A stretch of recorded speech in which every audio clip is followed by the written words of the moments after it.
All right, today I'm going to talk a bit more about COVID-19, aka SARS-CoV-2, aka coronavirus. And in particular, I'm going to talk a bit about um, sort of its effects on things outside of the lungs. In particular, its cardiovascular effects. So this is an aspect of COVID-19 that isn't as well understood, or at least is not as known about in the public, which is kind of why I wanted to talk about it. So here we have a diagram of the SARS-CoV-2 virus up here, and this is in the lungs. The alveolus are the parts of the lungs where, as you can see, there's a blood vessel down here. So this is where gas exchange with the blood occurs. So O2 in here would go into the blood, and CO2 in the blood would come in here during breathing. And so this just shows that the SARS-CoV-2 infects the lungs. I mean, the R is for respiratory, so it's severe acute respiratory syndrome. And so it's known for being a respiratory disease, but there is another effect that it has, and this seems to be vary quite differently between people, is the effect it actually has on the vascular system.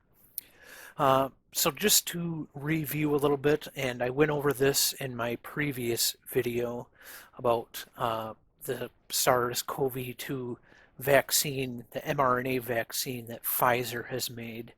But I'll go through it a little bit here again. So this is the SARS-CoV-2 virus, and it has these spike proteins in it and a single-stranded RNA.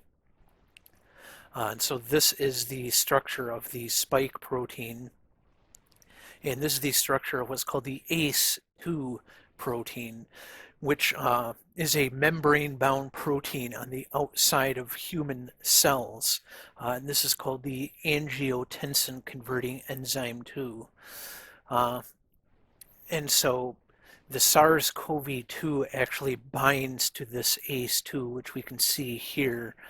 And then that recruits this this TMPRSS2, which actually cleaves part of the spike protein off, thereby activating the spike protein and allowing it to insert or merge with the membrane and insert the single-stranded DNA into the cell, which then the single-stranded DNA will then be replicated and translated into more viruses, and that's how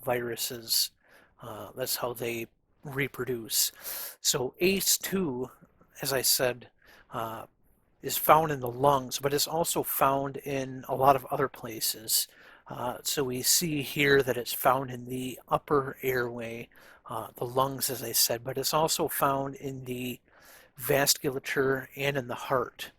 And so, I mean, it's found in a bunch of other places, but these are the ones that I'm going to be talking about here, because it seems that that the SARS-CoV-2 has an effect on the vasculature that is detrimental and often is actually what causes death.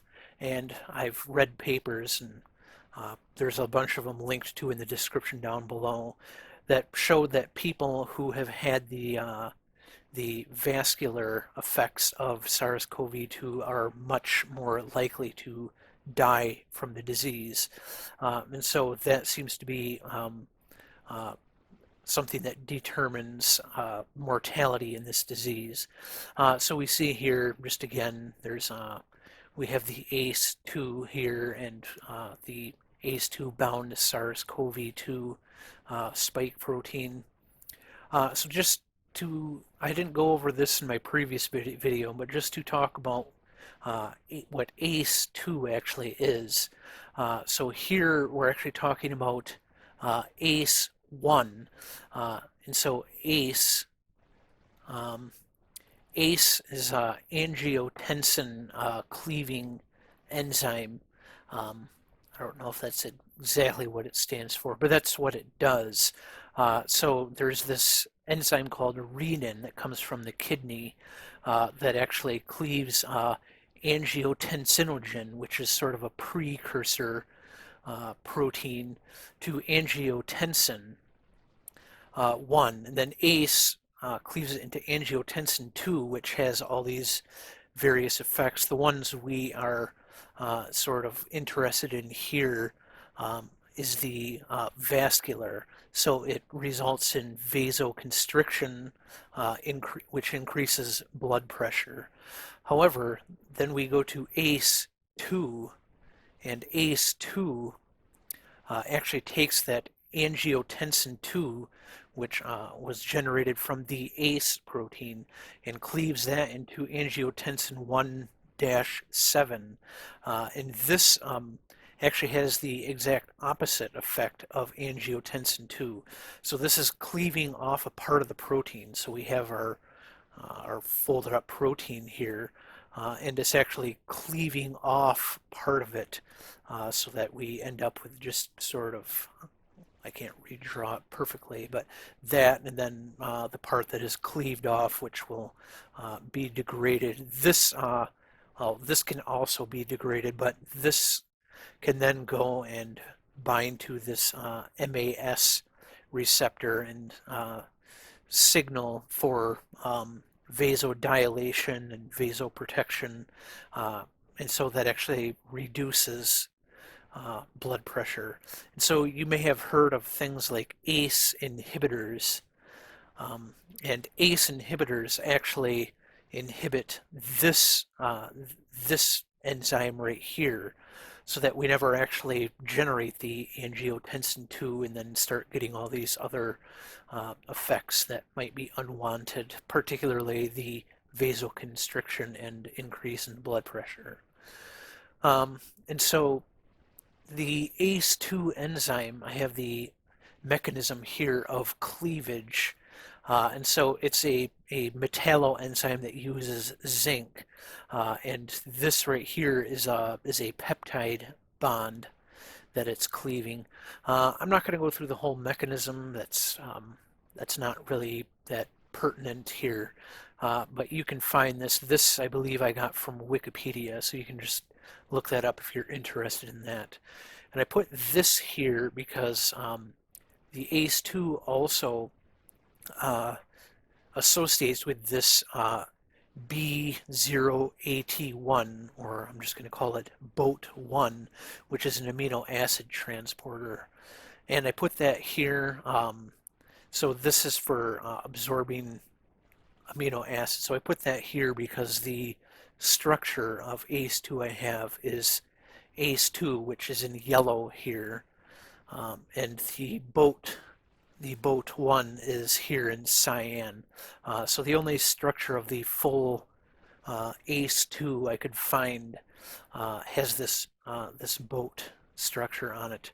And we can see up here, we can zoom in up here. This is the active site. We can see this little gray ball here. That's the zinc.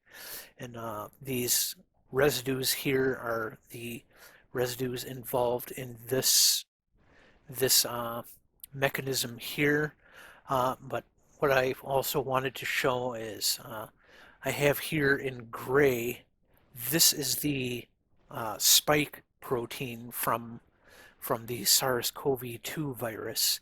And I was able to align that using this partial part of the spike protein here that was on the ACE2, and you can see here in gray there was a partial ACE2 receptor or enzyme in the spike protein, and so just by overlapping those I was able to get this image here, which shows how the spike protein, so this is sort of pointing down, the virus would be sort of up in this area here, and the human cell would be down in here. And so these are sort of sticking in between the two. Well, a virus isn't really a cell. The virion, the viral particle and the human cell down here. And so we can see over here how that is, well, it's somewhat overlapping, but you can see where there's the beta sheets here, there's these alpha helices here that are overlapping. And so this is just the structure. I have the PDB, the protein data bank codes in the description down below for all of the structures that I got from the protein data bank. So yeah, that's just how the spike protein actually binds to the human ACE2 right there. And so now moving on. So to talk about what I want to talk about first, I have to go through a little bit here with the blood clotting mechanism here. And so the blood clotting happens, so one of the main parts is this thrombin protein, which is an enzyme that turns this fibrinogen. If you see, just like before with that angiotensinogen, if it has that OGEN at the end, the OGEN, that means it's sort of an inactive version that, so that's a suffix. It's sort of an inactive pre-version. And so thrombin actually cleaves the fibrinogen, turning it into fibrin, which then starts increasing the blood viscosity. And so over here I actually have the what's called the cascade, the coagulation cascade here. And so this is done by a bunch of different enzymes being cleaved, and then that one cleaves another one, and then that one cleaves another one. Each time one is cleaved, it's activating it. As we can see here, these are vitamin K dependent. And so if you have been watching my nutrition videos, the vitamin K one, which as I'm recording this, I don't think is out yet, but it should be out soon. So vitamin K is well, it's a vitamin, and it's needed for this coagulation cascade here. And so sort of the business end of this, once again, is this prothrombin being cleaved by this XA or 10A using vitamin K into thrombin, which can then cleave fibrinogen into fibrin, and this cross-linked fibrin clot can increase blood viscosity. And so over here, this is the cleavage site for different proteins that are cleaved by thrombin. So we see our fibrinogen here. And you should notice is that this arginine here at position 1 is highly conserved in all of these proteins. And so it's looking for all of these residues in the protein, but this R1 here is what is conserved. And so we can see down here, this is the mechanism. Once again, I'm not going to go through the whole thing, but this is a peptide bond here. And one of these, actually I think it would be on the N-terminal side. So this would be that arginine up here, if I'm not mistaken. Well, the arginine will definitely be one of these, but I think it'll be on the N-terminal side. And so we can see that it just goes through this mechanism, and we end up with this being cleaved here. All right, and so over here, so this is the fibrinogen. I don't think I'm going to go through this whole thing. Once again, if you're interested in getting into this deeper, I have all of the references and resources linked to in the description down below. But we see that the fibrinogen binds to these integrin proteins here in the ICAM1, and through this signaling cascade, what ends up happening is the permeability goes up, which will allow white blood cells to, so if we have our blood vessel here, if the white blood cells are in the blood, but they need to get out of the blood into the tissue, so increasing this permeability allows the white blood cells to move into the tissue that the blood vessels are in. And then over here, so the fibrin, so thrombin generates the fibrin from the fibrinogen. So fibrinogen is soluble, so it can actually dissolve in the blood. Once it becomes fibrin, it becomes insoluble, so it actually falls out of solution. And that's why it creates clots inside of the blood. And usually clots are talked about in terms of being a bad thing, but if we have a wound and we're bleeding, we want clots to stop the bleeding. And so we end up from thrombin, we generate the fibrin, and then this factor 13A will come and turn it into this more compact version. So this is a protofibril, and then that protofibril, which was processed by the thrombin here, turns into this compact, insoluble version. But then this plasmin protein here will come and cleave at these sites between the three monomers, and we end up with what they call the DDE. So we see over here that we have these two 1,2 D regions, and then this E region here. So it's actually cleaving it into the three different regions, and then we can end up with these D dimers and E domains. And the reason I'm going through this is because D dimers are something that are used to measure how much clotting is going on. It's one of the things, and that's sort of the reason why I'm even going through all of this stuff is because just so you understand where these biomarkers are coming from. So this is one of the biomarkers that the experiments I'm going to talk about soon are using to measure how much clotting is going on. And so that is the fibrin. Oh yeah, down here I had the vitamin K, 'cause we had the vitamin K up here.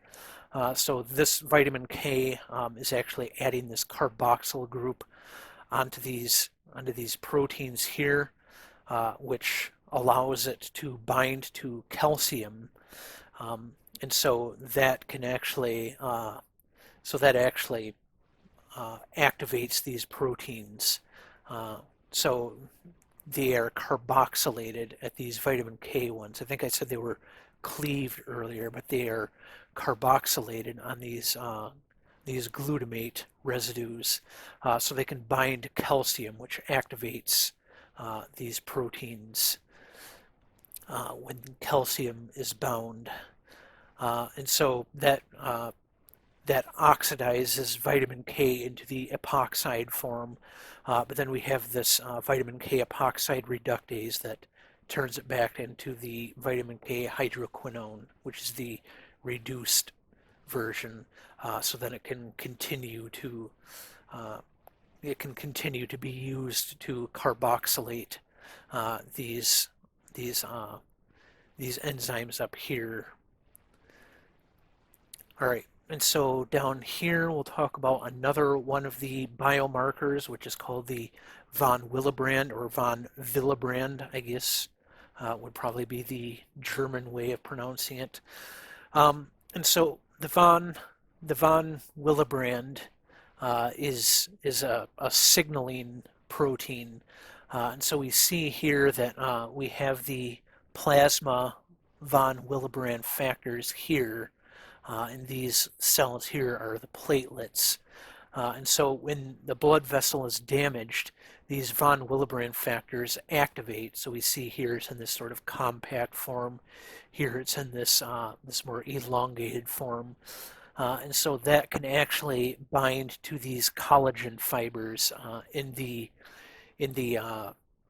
walls of the blood vessels here, and then they will start grabbing onto these platelets and causing this aggregation here.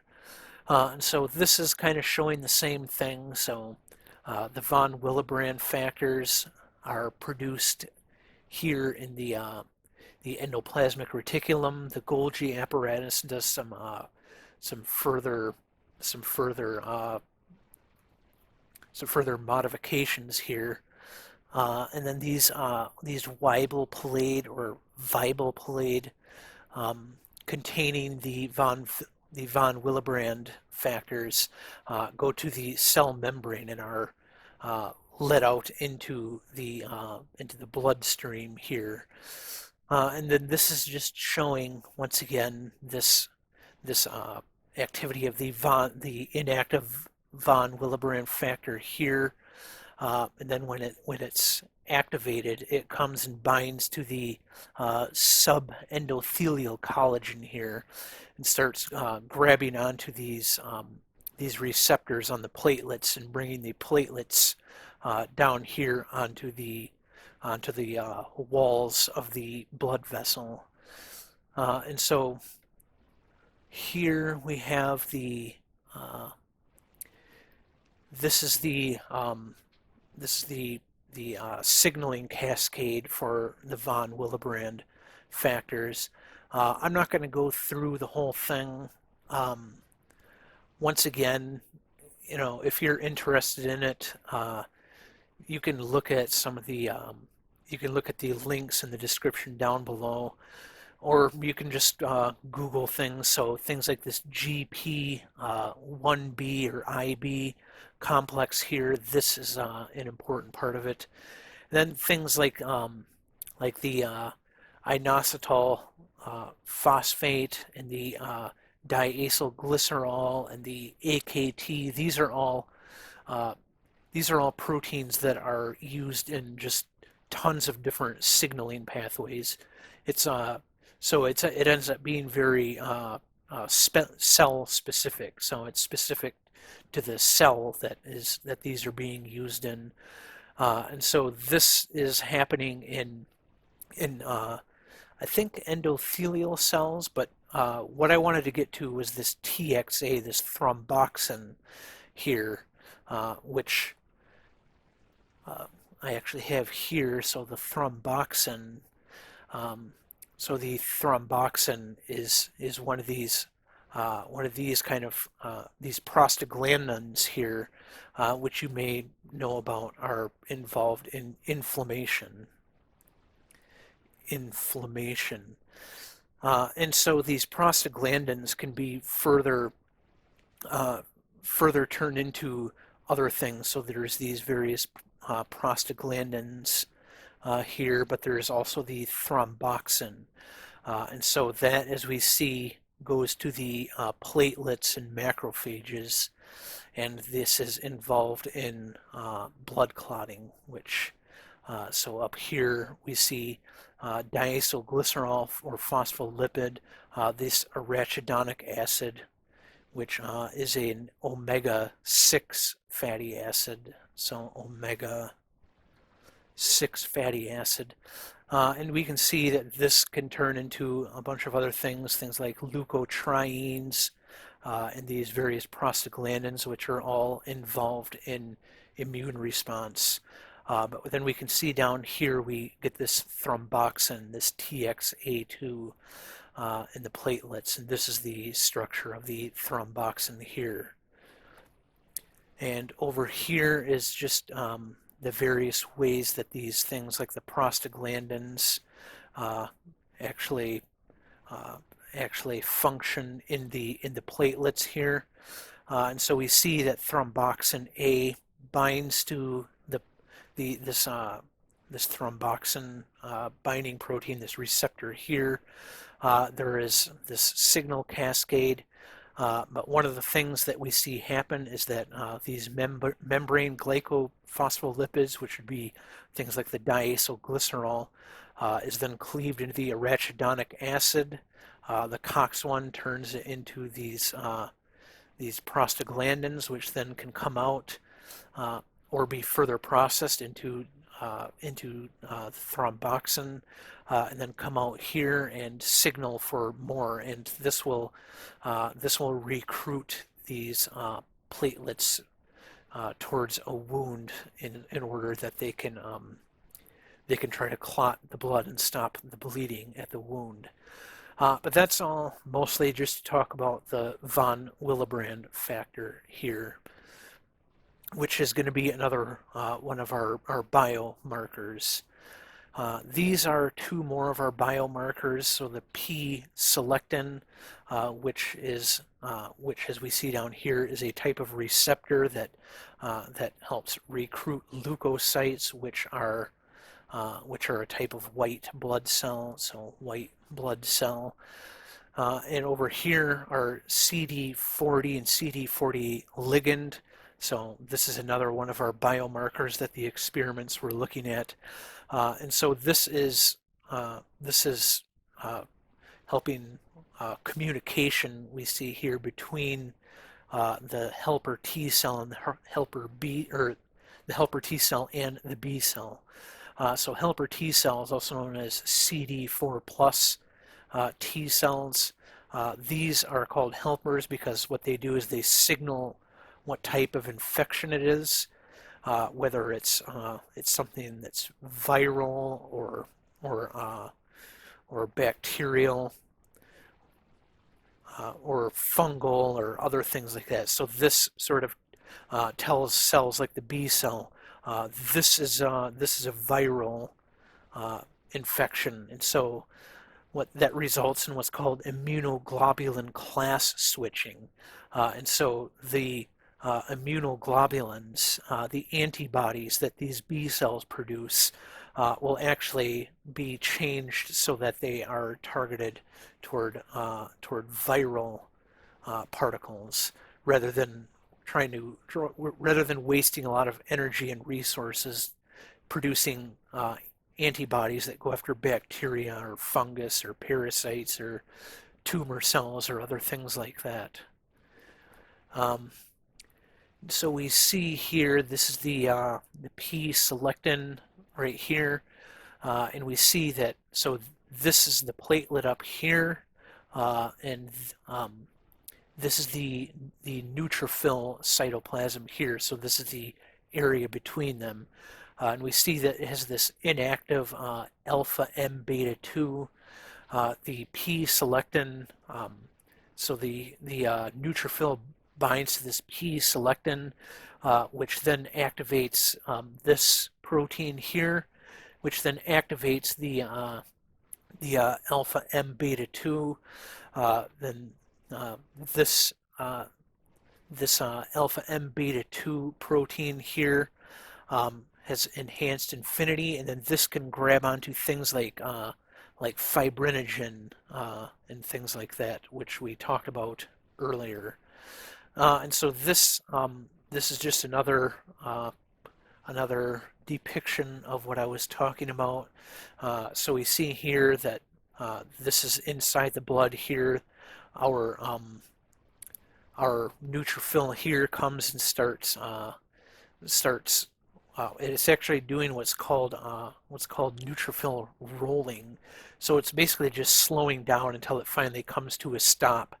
And so what the point of all this this binding is with the p-selectin is allowing the neutrophil to squeeze between the cells of the blood vessel and move into the tissue. So that's called extravasation.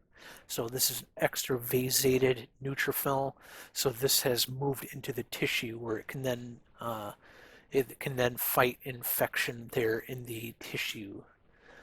And so yeah, once again, that was just sort of to give some context to this p-selectin and this CD40 which is this protein here, and the CD40 ligand, which is this molecule here, and that aids in binding of the T helper cell to the B cell. All right, so now we get to the actual data here from the experiment, and I just took the data from one paper here, but there are multiple, several of them linked to in the description below that found these same sorts of results. And so they were looking at these alpha-2 antiplasmin activity, which actually I have over here. And the alpha-2 antiplasmin is this, and so this actually inhibits this plasmin. And if you remember from before, plasmin is the thing that degrades fibrin into things like the D dimer. And so this is sort of shutting down, plasmin is shutting down the activity of fibrin. And so this is shutting down the shutting down. Essentially, if this alpha-2 antiplasmin is active, then it's inhibiting the inhibitor, and so it's maintaining the levels of fibrin here. And so you would expect that in patients where there is more clotting going on. And we see here, so in the red here, I think I might have cut off. Yeah, so that should be the ICU patients. So this is data taken from patients who were in the intensive care unit. COVID positive, COV positive. This is non-ICU, but also COVID positive. So people who tested positive for COVID but did not need to go into the ICU. This is people who were COVID positive and as a result were in the ICU. So we see here the mean, or I think that's actually the median alpha antiplasmin activity. So they're looking at activity, not concentration. So they're not that different from the non-ICU here. And that is the same with this PAI1 activity. And PAI1 is this plasminogen activator inhibitor. And there's two of them, but they're specifically looking at one of them. But we do see in this one, though, unlike this one, that that these are sort of out of the normal range. So the green here is sort of the normal range, and so we do have increased PAI in both the non-ICU and the ICU patients. And just to be clear, this plasminogen activator inhibitor 1 and 2, I guess, but they're looking at 1 specifically. So this actually inhibits something that activates plasmin. So this is something that stops this, and so it's stopping this, which once again will maintain our fibrin levels. And so what you would expect is that you would have more of this, because if you have a lot of coagulation, a lot of clotting going on, you want this and this to be inhibited. So you want to inhibit these so that they are not activating this, so that this is also inhibited. But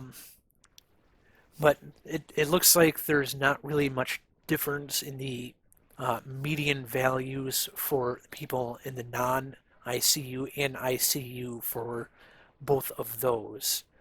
But then we see down here for our D dimers, and so that is the fibrin degradation product, which is a pretty common measure of how much clotting is going on, because as you will get fibrin being generated, but even as more fibrin is generated, you will also have fibrin being degraded into D dimers. So this is all happening at the same time. It's not like you make a bunch of fibrin and then it sits there and then waits before it starts turning into D dimer. But you will end up getting more of this where you won't get as much of this, but you will still see an increase in this. And that is what they see here. This is quite a bit above the normal range in green down here. And so we see that there is a lot of this fibrin degradation product here in the ICU patients, COVID positive, non-ICU COVID positive. And we see over here, so TAT, so this is the thrombin antithrombin complex. And so the antithrombin complex is something that so there's the antithrombin, which is its own protein, but there's also this Z protein dependent protease inhibitor, and these both inhibit these coagulation factors that we talked about earlier in that coagulation cascade, and so these inhibit thrombin, which, as we know, thrombin was what was needed to turn the fibrinogen into fibrin, and so I have up here the ZPI and the antithrombin both inhibit the thrombin enzyme here, and just as sort of a side note, these antithrombin proteins are the targets of the heparin medication, so they can be activated with heparin, which is just sort of a repeating chain of these modified sugar disaccharides here. And so this is kind of just an illustration of how it works. Our heparin comes in, it binds to the antithrombin and sort of opens it up so that things like the factor XA, which activates thrombin, and the thrombin itself both become inhibited by this long chain of these modified sugars here. But they were looking here at thrombin antithrombin complexes, which, if you start having a lot of clotting going on, you would expect the body to start saying, well, we don't want to go overboard, so we have to start activating some antithrombin. So this is another way of detecting how much clotting is going on. And so we see here both the non-ICU and the ICU are above the normal range here in green, but we see that the median for the ICU patients is higher, which tells us that there is more clotting going on in them, and we even see that we have some of these really high outliers in some of them here, and so that tells us that in the patients that ended up in the ICU, that there was more clotting going on in them. And so here we're looking at the von Willebrand Factor antigen. So and so that is how much of the protein there actually is and the activity here. But I guess we can sort of look at these together, and what we see is once again that the ICU didn't cut it off here, but I did over here, non-ICU. We see that the median for ICU is higher than the non-ICU, and both are higher than the normal range. And we see over here that that with the von Willebrand factor activity, that for the ICU patients, it's actually sort of going above what they can even detect.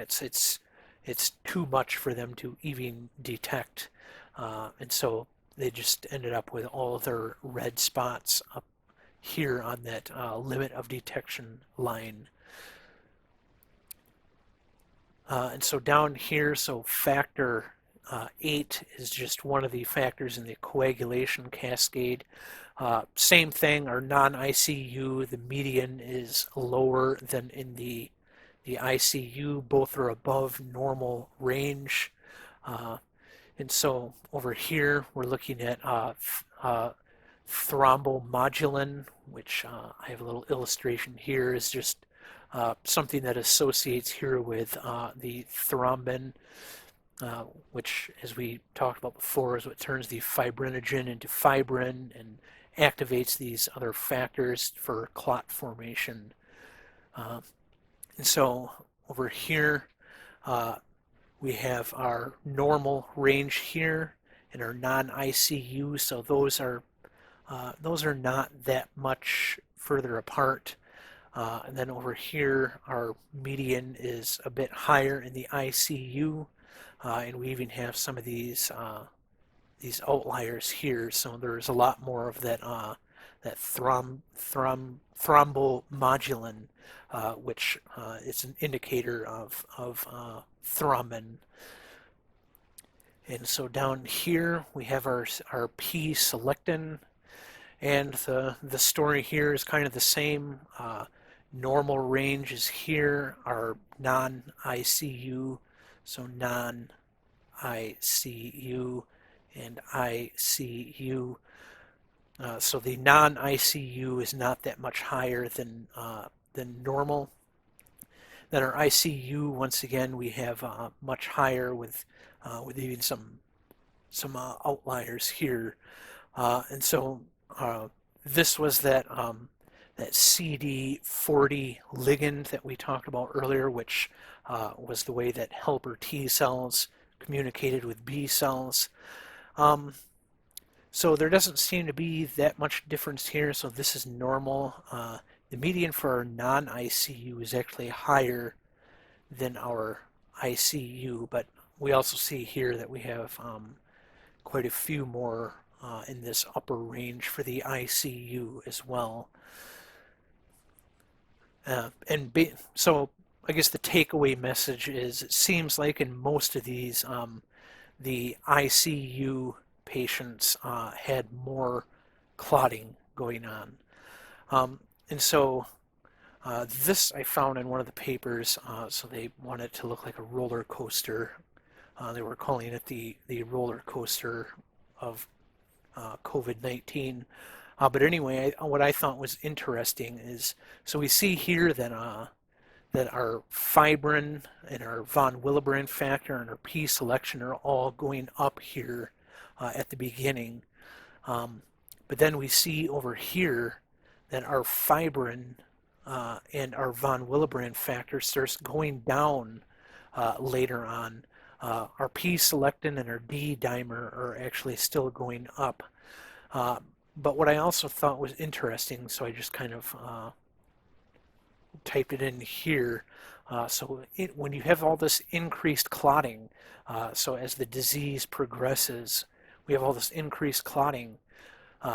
It's actually removing platelets from circulation in the blood, leading to thrombocytopenia.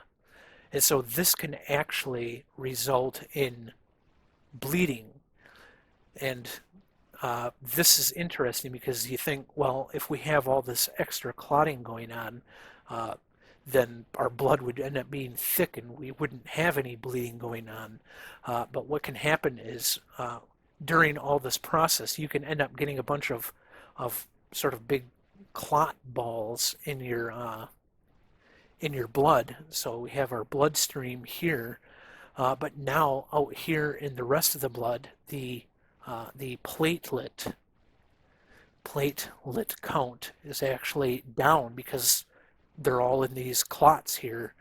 And so we can still have these clots break off and go create embolisms and things like that that are also very dangerous. But since our platelet count is down, in places where we do not have these clots, you will have less clotting if you get injured, and then you can actually have bleeding occur. And so I thought that was sort of interesting about the progression of the disease severity here. And so down here, another thing that they found is that in COVID patients, they get what are called these neutrophil-derived extracellular traps, which I have a illustration of what that is up here. And so these immune complexes, so these are the immunoglobulins here that look like that. These are the antibodies that bind onto things, will signal to these neutrophils, and they can bind to.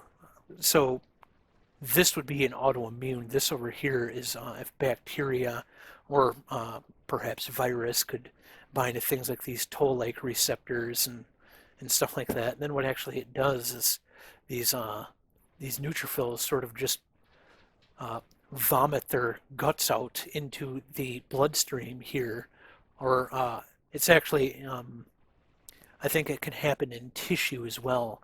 But their DNA has all these other proteins associated with it that actually fight bacteria. This right here would be an autoimmune disease, and so this would be if it's happening even if you are not having if you were not infected with something like these bacteria. And so, but this can also cause a lot of clotting in the blood. And so scientists have found that in patients who have had COVID-19, who ended up with having these thrombosis, having these thromboses, I guess would be a plural for it, ended up having more, as we can see here, more of these neutrophil-derived extracellular traps. So these are looking at particular proteins that are found in the sort of vomited neutrophil guts here. And so we see that there is increased number of these nets or neutrophil-derived extracellular traps. And so that can also contribute to blood clotting in these patients.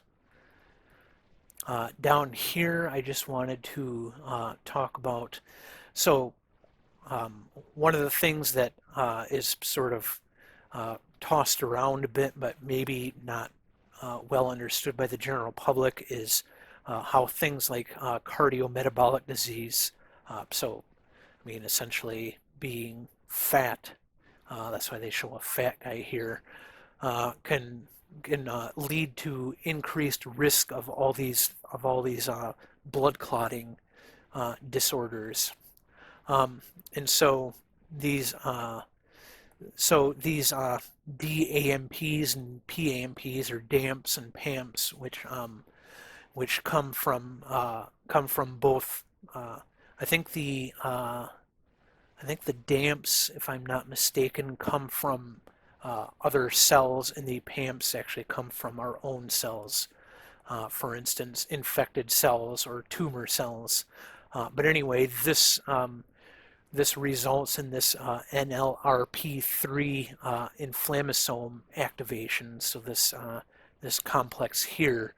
And so this can create inflammation, but this can also happen in people who have sort of the the symptoms that you end up with if you are obese, which is oxidized LDL, which is atherosclerosis, hyperglycemia, which is diabetes, and osmotic stress, which is a fancy word for high blood pressure, and vascular inflammation. And so all of those can actually activate this as well. And so over here, I have a little bit more detail on that. So these NLRP3 inflammasomes activate these caspase 1, which activate these interleukin 1 beta and interleukin, I think that's an 18. But this results in inflammation and altered secretion of adipokines, which, as you can see from adipose, comes from fat, so fat cells, excessive lipid storage, and insulin resistance.